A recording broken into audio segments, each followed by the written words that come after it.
In this video, we have something cool, and that is the Nightfox Prowl night vision. Relatively cheap, considering it gives you superpowers at night, and I want to give you my opinion and my feeling when I use it. We will not go into technical specifications, but I'm gonna try to give you useful information that you cannot read on the website. This is how it looks when you are running it on a helmet setup like I have.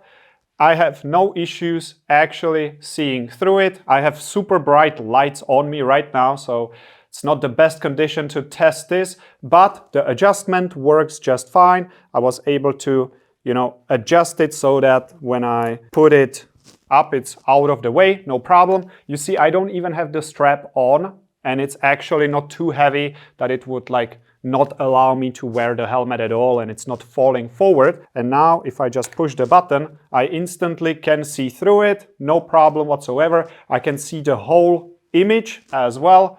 And yeah, this is how you are using it. Also important to mention, I still have my iPro for Airsoft. Super important, no problem using it with the night vision. Oh my God, now I can hear something. Now when we took it off, I'm gonna walk you through the buttons and all the stuff. If we wanna take it off completely, we just push this button and we can have it like this. You could consider, if you don't have a helmet set up like this, you can consider putting it in your pouch or somewhere, store it away, and then just looking through it like this. That would be for the usage. My teammates actually used it in a game when we were testing this, and it was great. It worked for them, and for this price point, that's pretty impressive how far we've come.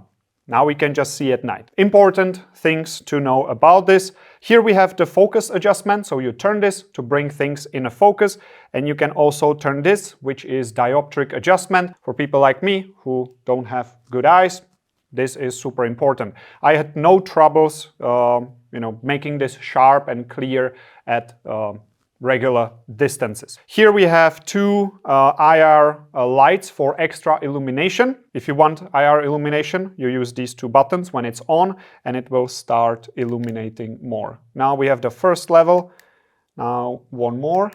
And now, if you noticed, it actually turned on the higher power illumination. Actually, it's very hard to see on the camera, but now at one of the highest levels, I believe it's the 4 and 5, you are actually able to see a red light. So when you are in pitch darkness, this one will give away your position. But that's only one of the higher settings. If you are on the lowest one, I wasn't able to see anything. It is definitely quite bright for me right now. But like I said, that's one of the highest settings. If you go one level down, I see exactly nothing. Now, in terms of the build quality, like I said, it's not too heavy. It's actually surprisingly lightweight. Surface is rubberized. It's not like typical, super hard plastic. It's a little bit rubberized. This one is nice, sits on the eye pretty well. It's not uncomfortable. If you have iPro, you don't really care, but it's nice and soft. This is more rubbery, so no problem gripping this when I need to adjust it.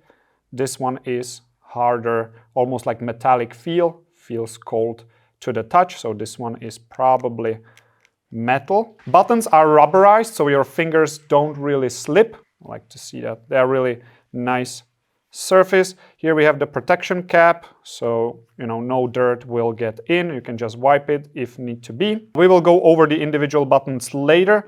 Let's finish up with the cover that is also nice and rubberized. It's attached. Here we have USB-C, exactly how it should be. Above that is a reset button, so when you mess up the settings or something, you can just reset it. And here we have a slot for SD card, and I believe an indicator for battery when it's charging. Runtime is 5 hours, which I think is pretty decent for any type of a game. In the break, you could also top it off from, let's say, a power bank. Now, when we go over the buttons, here we have a magnification button. So by default, I can have it on, one time magnification or no magnification. And I can also zoom in. If I use it as a scope, I can zoom in. This one, pretty usable.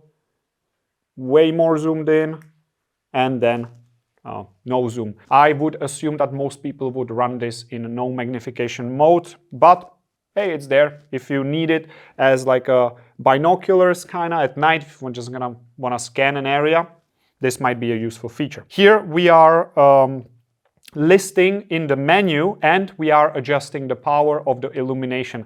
I like that the illumination is directly right away accessible when you are looking through it. So, you know, when I want to see a little bit, I crank it up. If I want to go incognito, I can just immediately turn it off with just a few clicks. So these two buttons, super handy that they are there. Menu button, I can go into the menu, and now I can scroll through it with the illumination buttons. With these, I can scroll through the menu. There we go. Power on, power off, and recording and OK for the menu. So this also allows you to record whatever you see with the SD card. I think those are the basics that you would need to see. When I was playing around with it, it's pretty comfortable, fits on the helmet, I can see through it, no problem whatsoever. Now to sum it up, very functional. I had no issues running it on a helmet. It's not too heavy. It doesn't require external pack. The price point is pretty interesting considering it gives you superpowers at night. So if you are in the market for a night vision, this one is pretty good.